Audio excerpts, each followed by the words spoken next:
বিডিআরের অন্তর্বর্তীকালীন মহাপরিচালক হবার স্বপ্ন দেখেছিলেন শেখ পরিবারের সদস্য ব্যারিস্টার শেখ ফজলে তাপস। তার নেতৃত্বে বিডিআর বিদ্রোহে নৃশংস হত্যাকাণ্ড। পিলখানায় সেনা কর্মকর্তাদের হত্যার বিস্ফোরক মামলায় দেয়া সাক্ষ্যে এই দাবি করেছেন এক সেনা কর্মকর্তা।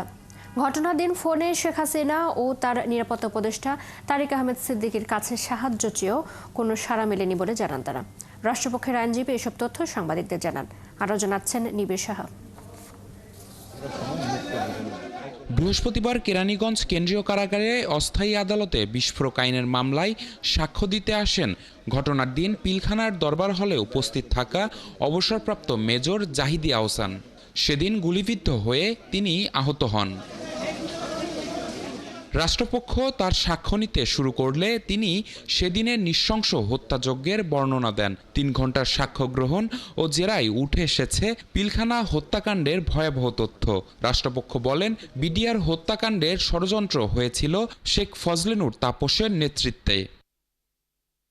রাষ্ট্রপক্ষের আইনজীবী দাবি করেন, 25 ফেব্রুয়ারির আগে তাপসের নেতৃত্বে একটি গোপন বৈঠকে অংশ নেন তৎকালীন স্বরাষ্ট্রমন্ত্রী সাহারা খাতুন, জাহাঙ্গীর কবির নানক, মির্জা আজম, মাহবুবারা গিনি সহ একাধিক আওয়ামী লীগ নেতা। পিলখানা হত্যাকাণ্ড ঘটিয়ে অন্তর্বর্তী সময়ের জন্য বেসামরিক ব্যক্তি ফজলে তাপসের মহাপরিচালক হওয়ার সিদ্ধান্ত হয় সেই বৈঠকে। ফজলে তাপস তিনি সংসদ সদস্য থাকার পাশাপাশি বিডিআর ডাইরেক্টর জেনারেল বা মহাপরিচালক হিসেবে তিনি নিয়োগপ্রাপ্ত হবেন অনির্দিষ্টকালের জন্য।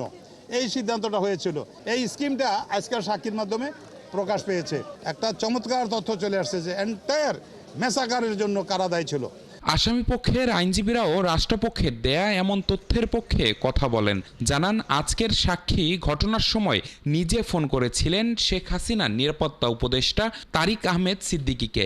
মেজর জেনারেল শাকিল আহমেদ শেখ হাসিনা ও তারিক আহমেদ সিদ্দিকীর সাহায্য চেয়েও পাশে পাননি কাউকে। মেজর শাকিল এবং প্রধানমন্ত্রীর সাথে ঘটনার ইমিডিয়েট পরে তাদের মধ্যে কথাবার্তা হয়েছে। প্রধানমন্ত্রীর সাহায্য চেয়েছিলেন তারেক সিদ্দিকী, প্রধানমন্ত্রীর উপদেষ্টা, নিরাপত্তা উপদেষ্টা, তার সাথে এই সাক্ষীর কথা হয়েছে, মেজর শাকিলের কথা হয়েছে। কিন্তু আজকে এই সাক্ষীর মধ্য থেকে আমরা পরিষ্কার করে বুঝলাম যে প্রধানমন্ত্রীর সাথে মেজর জেনারেল শাকিল তার সাহায্য চাওয়া সত্ত্বেও প্রধানমন্ত্রী শেখ হাসিনা কোনো আর্মি প্রবেশ করতে দেয় নাই। এদিন বিস্ফোরক মামলায় প্রায় 350 আসামির জামিনের বিষয়ে আদেশ হওয়ার কথা রয়েছে।